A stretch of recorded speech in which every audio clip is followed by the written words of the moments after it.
السلام عليكم ورحمة الله تعالى وبركاته. بعدما كانت هذه الانتقادات تطاله من كل مكان من كل المحللين، ظهر الآن رياض محرز وغير نظرتهم كليا من الانتقاد إلى المدح. شاهد الفيديو للأخير لتعرف ماذا قالوا، ولا تنسى دعمي باللايك والاشتراك في القناة. بعد عودته القوية وتألقه الكبير في دوري أبطال آسيا للنخبة، غير رياض محرز نظرة المحللين له. محللي قنوات بيان سبور أجمعوا على أن رياض محرز كان الأفضل في المباراة.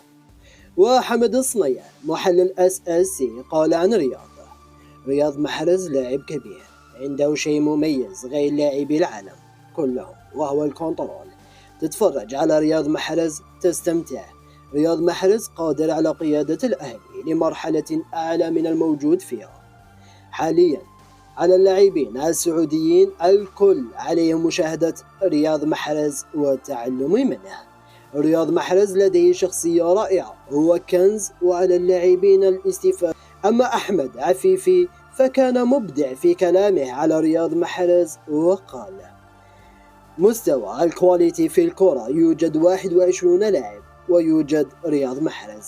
رياض شيء آخر رغم كل الانتقادات عن الوزن والمستوى السابق، لكن يبقى لديه إمكانيات رائعة جدا. أسيست رياض محرز الثاني أوركسترا، شيء مبدع.